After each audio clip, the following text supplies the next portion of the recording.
with a gun began terrorizing that campus in East Lansing early last week. This was the alert sent out by MSU police. It included words like run, hide, fight, which many of us have come to know through active shooter training. But many safety experts now say 2 of those actions are more likely to save your life. Paula Tutman went to see firsthand how active shooter training is evolving. You will not do that to my wife! Where are you at, Shay? Don't look away. Fire her! I know your inclination is going to be to look away, but our law enforcement trainers are saying by looking away, you could endanger your life and others. Where are you at? Don't look away. You're all dead. Don't look away. Don't look away. Oh, there she is. 1, 2. It's hard, but by engaging and learning, you create your best shot against someone trying to shoot you in an active shooting situation.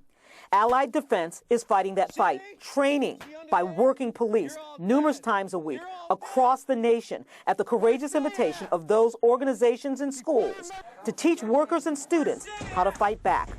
This is Chemico in Southfield. I worry about keeping them safe, making sure they go home to their families, because you go to work to just perform your duties, and I want them to go home and be safe. Oh, he's gonna run! There are numerous active shooter training models being taught, but this newer philosophy does not subscribe to run, hide, fight. They teach run and fight. If you've got a mad person with a gun, you could be Usain Bolt, and you can't outrun that bullet. That's so correct. you don't want to get shot in the back. It seems like you would want to hunker down. And that's not a bad option. You can hunker down behind a barricaded door, but you don't want to, you have to have a barricade in between you and the suspect. And then you need a want plan B. And then you need a plan B, and you have to be thinking proactively. Okay, let's get this straight. They're not saying don't hide. They are saying if you have to, it's just not enough. You have to be prepared to fight too. The group is tested before the training to see how they'll react and to figure out defaults. An uninformed default, flee, freeze, fight. Freeze gets you killed. She under there? You're all dead. You're all dead. Where you at, Shay? Are you reinforcing that door so they can't get through it? Are you thinking about an escape option? What are you doing? Because if you're just hiding behind that closed door, if it fails, you have to be ready. Are you going to fight? Are you going to fight for your life? Where's Shay at? She fired my wife! Lieutenant John Swartz and Sergeant Scott Thiede fire off blanks and yell and scream. They create real-life chaos.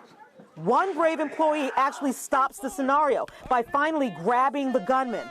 But people have been shot because they hid in plain sight and froze. It's natural. It was just so intense. I don't know, my adrenaline's going right now.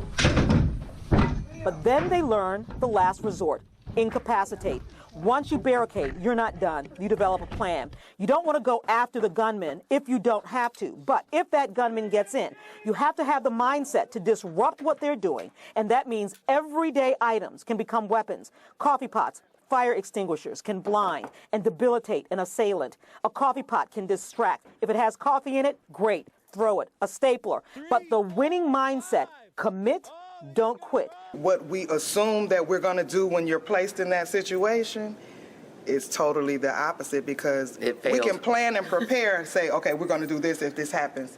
But when you get in that moment, your adrenaline going, and it's like, okay, fight or flight. Us working as a team was very vital. Know your escape route before you walk into a space. Notice your potential weapons before you sit down, and understand what it's like to really be here in hopes you never have to. It was just so many eye-opening things, and I think we'll talk about this for days to come, because we just want to keep everyone safe. We want you to have the training that you need. Go to clickondetroit.com and, of course, Local 4 Plus. We're going to be streaming this training so you can learn your best shot. Paula Tutman, Local 4.